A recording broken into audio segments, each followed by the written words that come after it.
Now, I've been using that 2 + 2 = 4 to start the following conversation on economics. I'll just give this because it's a wonderful tool.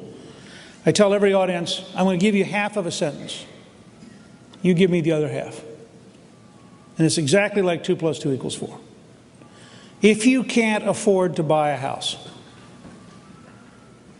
what's the second half? How many of you agree if you can't afford to buy a house, don't buy it? Raise your hand. I'm serious. Now think about this. For 25 years, we've lived a lie. For 25 years, the official policy of the United States has been if you can't afford to buy a house, we won't look at your credit rating, we won't require a down payment, we won't make you pay any capital, any principal for 3 years, we'll give you a below-market interest rate. You do that to one person, they go bankrupt, it's a personal tragedy. You do it to 1 million people, it's a national crisis. Yet have you heard any national political leader say, you know, the entire economic problem we've got right now is a cultural problem. We don't want to reward saving and investing. We don't want to reward working. We don't want to encourage being prudent. We don't want to tell the truth about your finances. We don't want to make you be a responsible adult. And you think you can run a country this way? So now let me apply 2 + 2 = 4 to our current problem.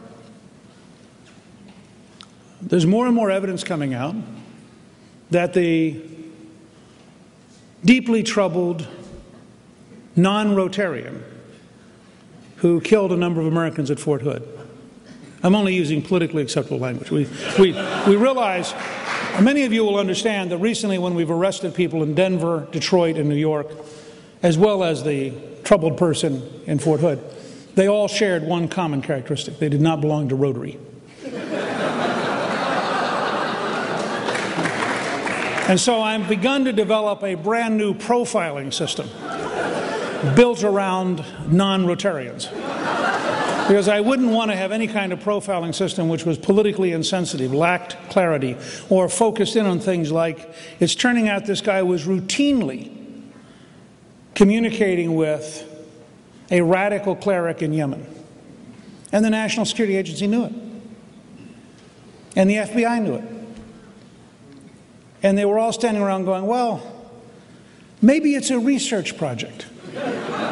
Now, maybe before 9/11, you could say maybe it's a research project. This is madness. And now you have an Attorney General whose basic position is, let's have a public trial under American criminal defense models with their lawyers having access or demanding access or suggesting access. Frankly, somebody should introduce a resolution of impeachment. This is a...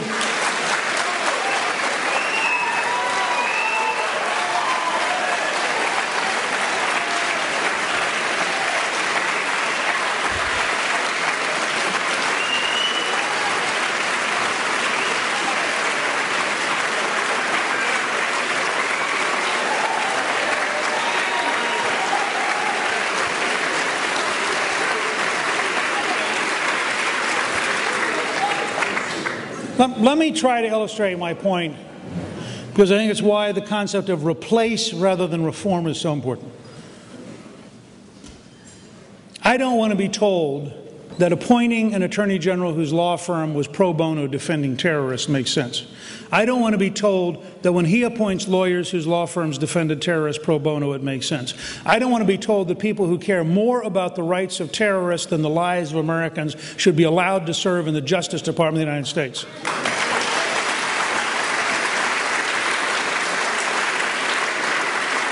One of the reasons the American people have not yet mobilized to the full power of their sovereign capacity is because they don't yet have leadership that's prepared to say, this is real. I mean, if you believe this is real and you believe we could lose an entire city, and you believe that these people are needlessly endangering the United States, then we need to establish in the House and Senate, and we need to establish across the country, a standard of behavior which makes it clear that this is not a game, this is not politics, this is not business as usual.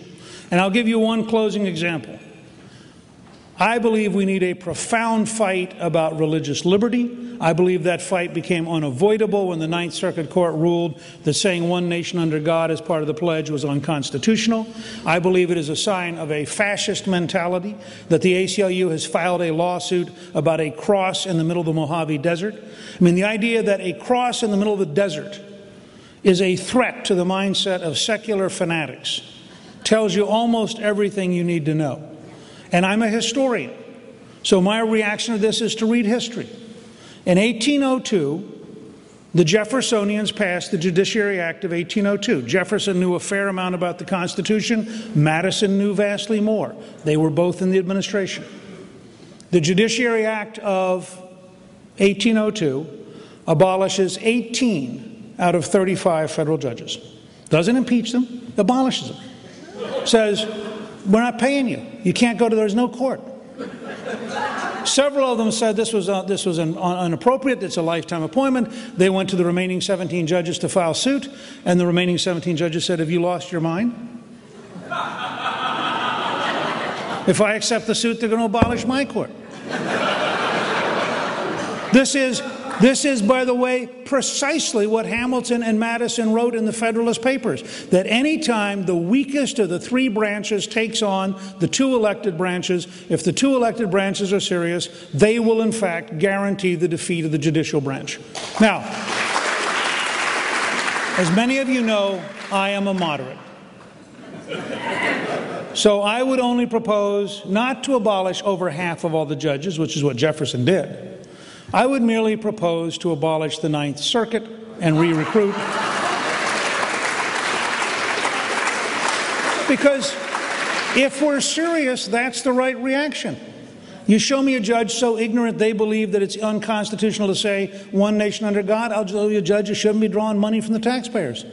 It's a very straightforward relationship.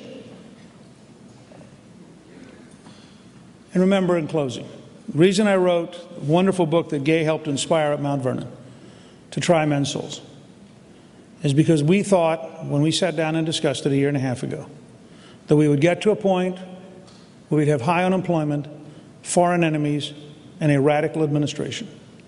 And people would want to know, what is it Americans once did? And how is it we became American? And on Christmas Day, 1776, Washington's army had collapsed from 30,000 Brooklyn in September to 2,500. Less than 1 out of every 1,000 Americans had the courage to be with Washington on Christmas Day. Of that 2,500, 1/3 did not have boots. They wrapped their feet in burlap and they left a trail of blood marching the 9 miles to Trenton. Washington decided to cross an icy river at night in a snowstorm, to march at night to surprise 800 professional German soldiers, win a surprise victory, capture all 800, and reestablish the legitimacy of the revolution. 2 weeks later, he had 15,000 volunteers. The password that night was victory or death. I want you to go from here after this weekend and look every successful person you know in the eye, and look every patriot you know in the eye, and tell them there are young men and women risking their lives all around this planet, in uniform, in the State Department, in the intelligence community, so we can be free. Don't tell me how much you've given. Don't tell me how tired you are. Don't tell me how frustrating it is. This country was created by people who are willing to say victory or death while marching in burlap bags in the middle of a snowstorm. We're going to have to find those people again. We're going to have to run people for 513,000 offices in both parties. We're going to have to isolate and crush the secular socialist left, and we're going to have to replace their failed system with systems that succeed. This is work George Washington would have approved of. And this is work you need to take seriously for the next 3 years so we can give our children and grandchildren the greatest, freest, and most prosperous country in history. Thank you very, very much.